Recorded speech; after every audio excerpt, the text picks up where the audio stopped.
Hello my bookish friends, welcome to another brand new video. My name is Liv. If you've never been here before, welcome to my channel. Thank you so much for stopping by.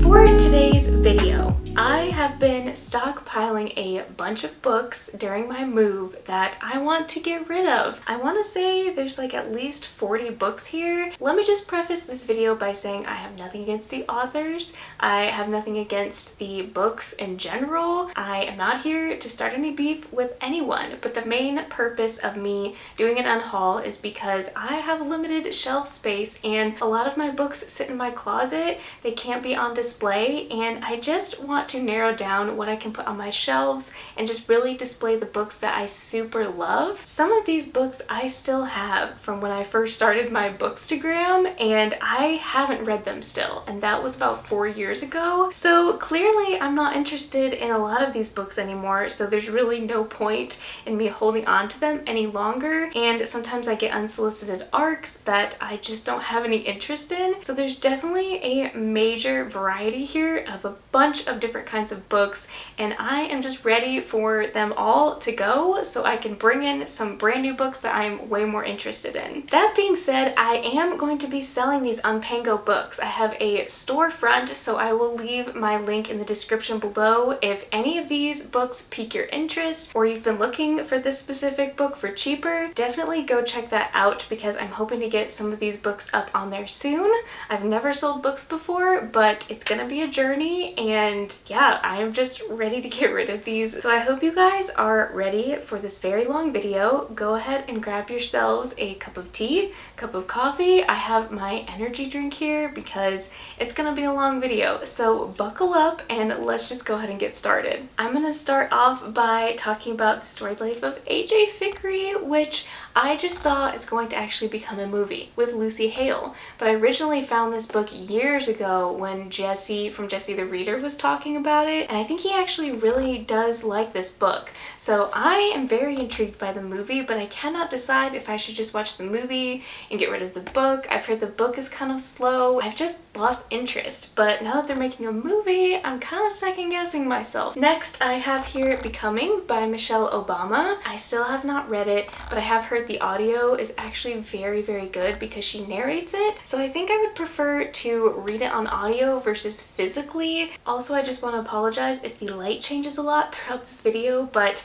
it is a very weird, like, overcast day, and this is a long video, so the lighting is going to change. Next, I have The Hate You Give by Angie Thomas. I do not read young adult contemporary fiction, so I don't really even know how I got this in my hands. I've heard it is a very good, compelling story and very needed, but again, just another book that I'd prefer to listen to on audio or watch the movie if I ever do. I just don't typically gravitate towards this genre. I really enjoyed With the Fire on High, but I'm not a rereader, so I don't think I'm ever going to come back to this book. It is another young adult contemporary that just isn't my usual cup of tea, but I really wanted to own this because I love the hardback. But just because a book is pretty does not mean that I have to keep it on my shelves. I do recommend this book and I really loved it. I loved the message behind it and the single mother still pursuing her dreams, but just not a story that I resonated with as much as I wanted to, and I won't be coming back to again. I also have The Help by Catherine Stockett, which I loved and adored the movie so much, but I don't think I'm going to ever come around to reading this book. I got it for like $1 or 50 cents at a library sale. Still have not read it. That was years ago, and I just don't read historical fiction as much as I used to, so don't really have a big reason for holding on to this one. Another library sale find is The Muse by Jessie Burton, and this was definitely a cover buy for me. What initially piqued my interest about this one, though, is the main character is an artist or a struggling artist, but I don't remember much other than that. I just really loved the cover, and I was seeing good reviews on Goodreads, but this just isn't high priority for me, and I will eventually come back to it or maybe get it from the library. The publisher sent me The Christie Affair, which I still have a little bit of curiosity about because this is a I guess, fiction book about what people think happened to Agatha Christie when her husband cheated on her, and I think she disappeared for a couple weeks. So I am very intrigued by that concept or that idea, but once again, it's historical fiction in the 1920s, and I just don't see myself getting to this anytime soon. It was a Reese's book club, and to be honest, I don't always like her picks either. So thank you to the publisher for sending me this. I love the cover, but unfortunately, I just don't think it's gonna be for me. The next book that I am still debating, because it's also a Reese's book club, but I've just had on my shelves for so stinking long now, is The Night Tiger. And once again, this was another Jesse the Reader influenced me moment where I know that he used to love this book a lot. I'm not sure if he still does, but back in the day when I watched his channel all the time, he would talk about this book being a favorite, and I don't know if that still stands true. It's another historical magical realism book, which does make me want to read it because of those elements to it, but just not enough to want to bump this up on a TBR or get to it anytime soon. Jumping into some romance books here, I'm not giving these away because I didn't like them or I don't want to read them, but I own 2 copies now. The first one is People We Meet on Vacation by Emily Henry, and then I also have After I Do by Taylor Jenkins Reid. I bought this book for myself, not knowing that my sweet friend Kendall already had a copy shipped to me, so I ended up with 2 exact copies, and they're both the new cover. So I will be selling this one or giving it away to someone who I know will enjoy it. And then People We Meet on Vacation, I have owned this, I've read it, but I ended up with an extra copy of the paperback. So I would really love to own all of her books in paperback just to have them look all the same. Could be a type 1 perfectionist thing, but I just think they look so good all together, and to have them as the same edition would be really nice or ideal for me to keep on my shelves. These next 2 books I am going to talk about together as well because they kind of fall in a similar category of being young adult romance, which I don't typically gravitate towards, but I've never read anything by Rainbow Rowell or Morgan Matson, but to be completely honest, I don't think they're going to be new favorite authors for me, and if I do want to explore some of their work, I will just get it from the library or an audiobook. This one does look super cute and summery. I think it's about this girl that just has dog walking business and her dad's like the mayor of a town. I don't really know, and this one does sound super cute. It's like an office romance, but I just don't really have any interest in these, at least not anytime soon. Another book that I have read and actually do recommend is One to Watch by Kate Stayman London. I loved the representation in this book, but I also just don't see myself rereading it. Especially when it comes to romance, I feel like the couple always ends up together, so there's only so many times you can reread a book with the same ending, but if you like The Bachelor or Bachelorette, this is basically the same type of game show. I really loved this book. It was so much fun. Like I said, I do recommend it, but it's just not going to be one that I come back to. Another author that I haven't read, but I don't honestly think I would ever like or gravitate towards because this is young adult, contemporary, or romance. That is They Both Die at the End by Adam Silvera. Obviously, I know what happens in the end. I think this book is about you get a letter or something about the date you're gonna die, and I think it's about these 2 boys that eventually become friends. I don't know what else happens other than they both die at the end, and I saw there is going to be a sequel, which is also super interesting. I really wanted to give this one a chance, but I've held on to it for so long now, hoping that I would be in the mood for it, and the mood has never struck. We are going to just be moving on with this one. I'm also going to be unhauling Frankenstein by Mary Shelley, mainly because I don't like this edition or this cover. The text is actually very, very small. There's close to no margins, and I don't like this cover. I've seen a lot prettier covers, and I would really like to collect classics, but just more beautiful editions that I really love looking at. Mary Shelley is a freaking genius. She is like the queen of horror. She kind of started that whole genre, but once again, I just don't want to keep this copy. It was like $5 from Barnes & Noble. Going into some thrillers that I have already read, starting with One of Us is Lying by Karen M. McManus. this, I knew from the beginning what was happening in this book. Literally from page 10, chapter 2, chapter 1, I knew where this was going.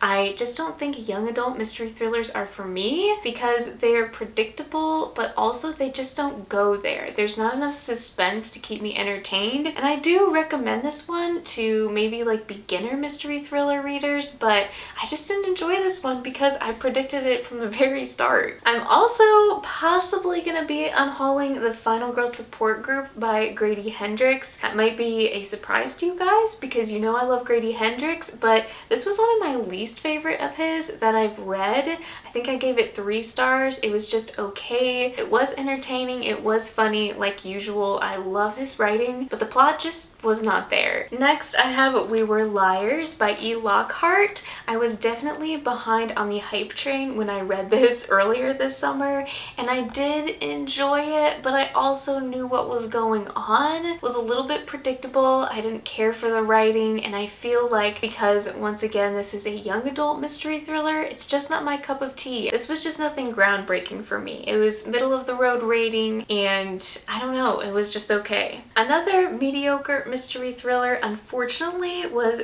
Who is Maud Dixon? This had a very interesting premise, but it just did not deliver at all. There was no suspense or thrill. Maybe about 20 pages, 30 pages near the end, a lot of things happened, but nothing was shocking, nothing was groundbreaking, there was nothing new or unique about this thriller. If you like slower paced thrillers where you can just enjoy the ride and get more connected with the characters, this might be the book for you, but it just definitely wasn't for me. Another one of those books that I feel like a lot of people enjoyed this past year, so definitely take my opinion with a grain of salt, is Reckless Girls by Rachel Hawkins. I would love to give this author another chance. I think she's written the X-Hex. I really want to read that one possibly this fall, but this book was just not it. There was an overusage of language that was just so unnecessary. Nothing happened up until the end, and this definitely read kind of chick lit. There was a lot of drama. I was just pushing through to try to get to the end to see what happened on this island,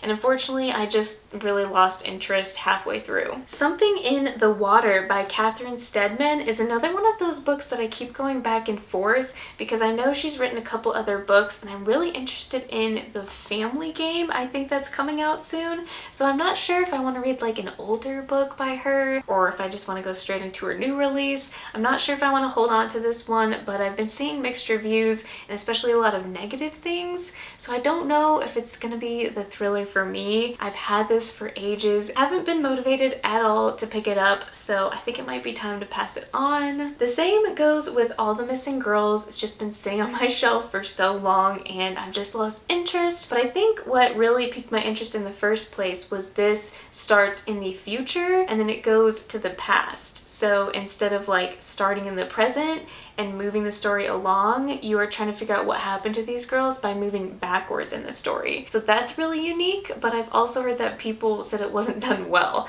So I think a lot of people's negative reviews are just getting into my head about this one, and I may end up holding on to it. For now, I don't know. We'll see. Let me know in the comments if you've read this one and you think I should try it. 2 mystery thrillers that I read recently and unfortunately was very, very, very let down by. I even kind of went on a rant in one of my vlogs is Hide by Kirsten White. I honestly can't believe I spent money on the audio and the new release to pre-order this. It just read very gimmicky, kind of like a funny horror book, and it just read more like Annihilation, if that makes any sense. A lot of this book just did not make sense at all, but I've tried other books by this author and I just cannot get into them. I don't know if this author's for me, so I'm just gonna pass this along to someone else that may enjoy it more. Another big letdown for me is The Counselors by Jessica Goodman. I read this as a buddy read for a summer readathon that I hosted, and unfortunately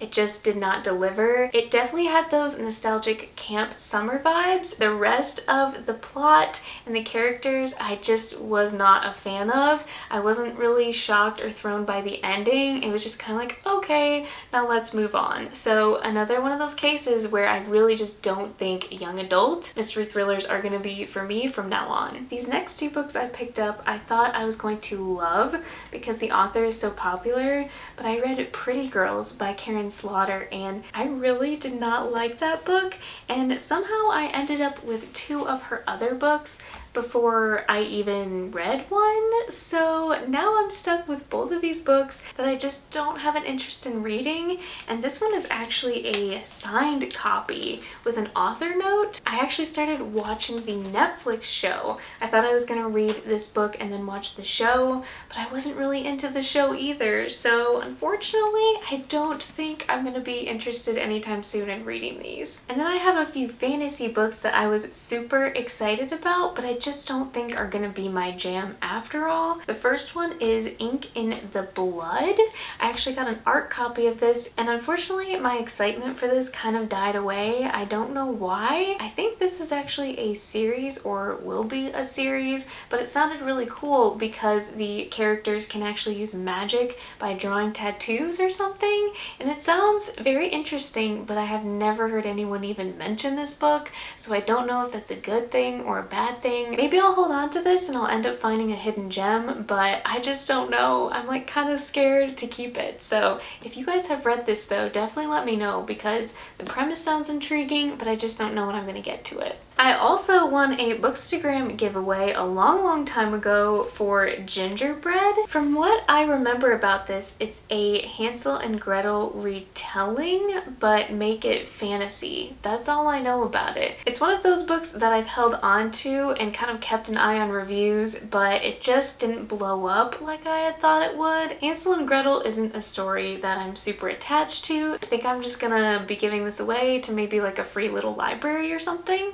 Fire is another one of those fantasy series that I think I would love because of the pirate aspect to it, but I have put this on a couple TBRs and have just never reached for it. So I think this is just my sign to move on from this series to just read other bigger and better fantasy I think I will love more than this one. The same goes for Skye in the Deep by Adrienne Young. I think this is her least popular book out of everything that she's written, but I also tried reading Fable and I wasn't the biggest fan. Next, I have The Night Circus by Erin Morgenstern, which may surprise you guys because you know this is one of my favorite books of all time. I always recommend it, but I am going to be giving it away because this copy is just absolutely torn up.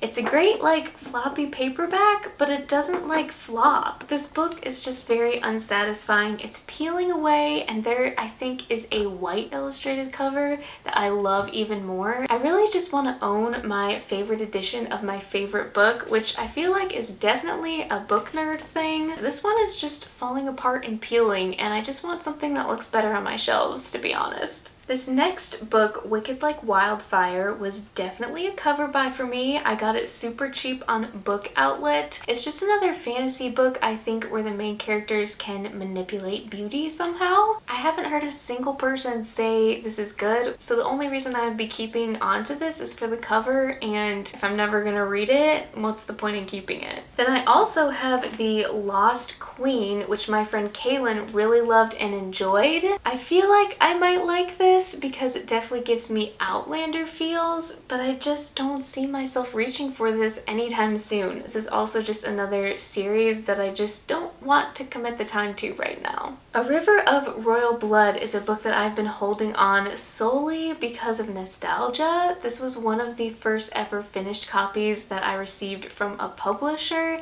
and I was so ecstatic and so excited, but I don't know what happened. I just never read it. I think there's like a sister dynamic in this one, but I don't know anything about it other than that. Clearly, I just don't have an interest in this anymore, and I'm very sad about it. Now is not the time to keep holding on to books just because of those nostalgic feelings. Another book that I bought solely for the purpose of the cover is Sisters of Shadow and Light. This is just another young adult fantasy book that I don't see myself reading anytime soon, and I am trying to make room on my shelves for more adult fantasy these days. This is gonna sound like a terrible reason to get rid of a book, but Wicked Saints, I love the cover, I love the vibe, but I have never heard any of my friends actually like this book, which is really sad because it's a beautiful book. There's just nothing that speaks to me. There's just a prince and a monster and a girl. None of this really sounds unique or out of the ordinary, and I feel like when it comes to fantasy, there's definitely got to be a plot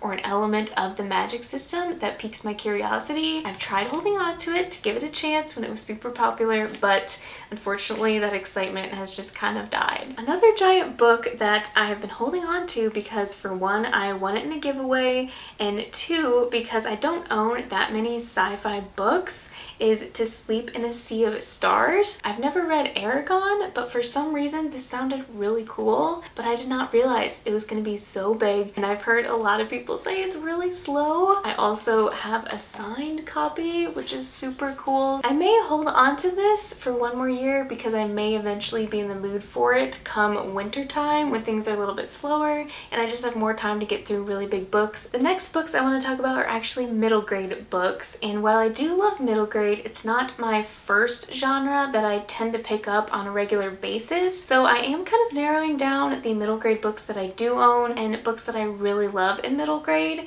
and most of those are fantasy, so some of these are not, so that's the reason I'm getting rid of them. But I do want to start with talking about The School for Good and Evil. I know this is going to be a Netflix series pretty soon. I am tempted to hold on to it for that reason. There's just something that's holding me back from picking this up right now. I don't know what it is, but I also just don't want to commit to a full-on series either. Furthermore, I actually really did love and recommend, but I just don't have the time to dedicate to the whole series. I may end up giving this one to my younger sister, who I think would really love it. I did really love this one for the father-daughter dynamic, but I don't know, I just don't have a reason for keeping this, and I'd rather give it to my sister that I think would really love it. Both of these middle grade books explore the theme of mental health and even grief. In this book, I think we have a main character whose friend passes away, and in this one we deal with a girl that is struggling with depression at a very young age. As I've already said, I typically don't gravitate towards middle grade unless it is fantasy. This next book, called Pine Island Home, deals with siblings who unfortunately become orphans,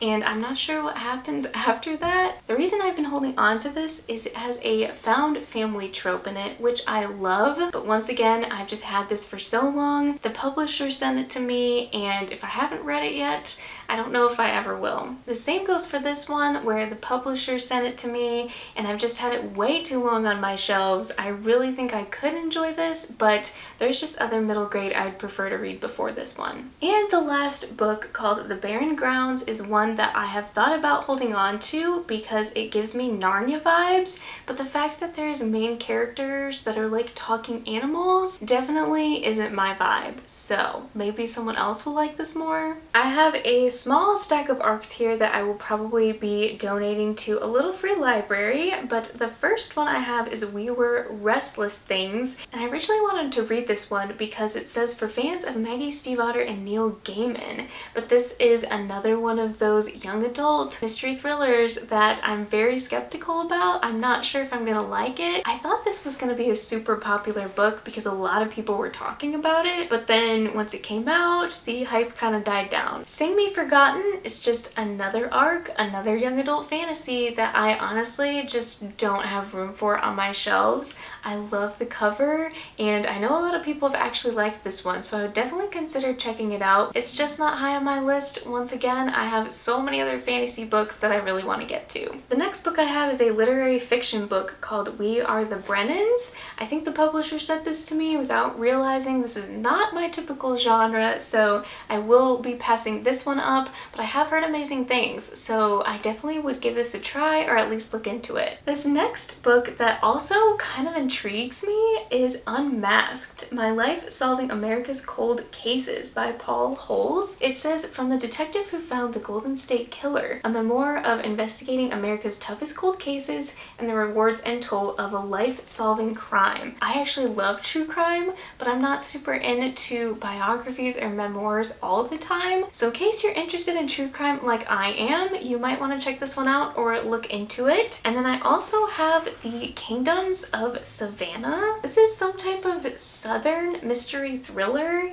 and Neil Gaiman blurbed it. But other than that, I have not seen anyone talk about this book, so I think I'm going to be giving it up to someone else who may be more intrigued by it. I just don't think this is going to be for me. Alright friends, we are finally in the home stretch. We are moving on to the graphic novels and manga, starting with The Sprite and the Gardener. Would I recommend this? Absolutely, but this is just my own weird self not wanting to own a giant picture book because this doesn't fit anywhere on my shelves. It's a weird reason for wanting to get rid of it, but this is super cute.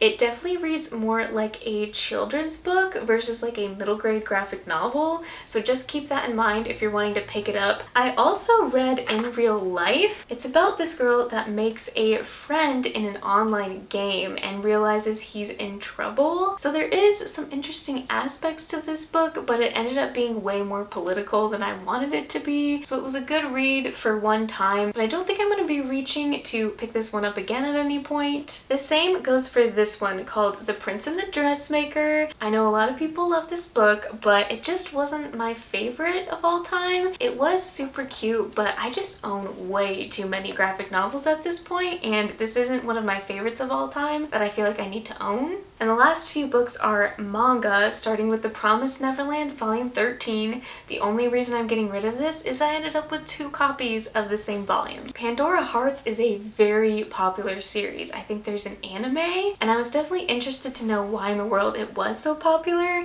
but unfortunately, just personally, this wasn't for me. It leans way towards on the horror side, and there's some scary elements in this book that I was not expecting, and the plot I can definitely see would end up being super entertaining and fun, but I just don't think horror manga is for me. I also expected something completely different from ID Invaded Break Broken. The premise of this sounded super cool, but it ended up being a little bit more of a detective story instead of a mystery thriller, if that makes any sense. So I love this cover, I loved the sound of it, but I just don't have any interest to keep going. Same goes for The Golden Sheep. This read a little bit younger than I wanted to. It's just about this girl that wants to be a musician, and if I remember correctly, it ended up being a little bit more depressing than I wanted it to be. It was nothing special or out of the ordinary. I have no idea if there's an anime, but I do know there is more volumes at this point. I would say if you're a musician or if you're super into stardom themes of books, maybe this would be for you, but I just don't think the theme overall was something that I was interested in, unfortunately. Last but not least, I have Weathering with You Volume 1. I heard so much about the movie when the movie finally released, so I was like, okay, I'm gonna check out the manga first and then maybe watch the movie. I think this series is only 3 volumes long. Unfortunately, this just wasn't what I wanted it to be. I didn't really care for the art style quite as much. The story was a little bit lacking, and it's a cute romance, or that's what I thought it was gonna be, but that wasn't what this was. So I don't know what I was expecting, but unfortunately it was just one of those books where I had high hopes for, and it kind of let me down. Alright my friends, there you have it. I think there's about 60 books that I talked about here, and it feels so good to finally clear off some shelf space. Like I said, if you're interested in any of these books at all, I'm not going to be selling the ARCs, but if you're interested in trying any of that manga, or you want to pick up any of the other books that I mentioned, definitely follow me on Pango Books, because at some point I'm definitely going to be posting these books soon in case you're interested. Thank you so much for sitting through this whole video. I love you guys so much. Thank you for always supporting my channel, and I will see you in my next video.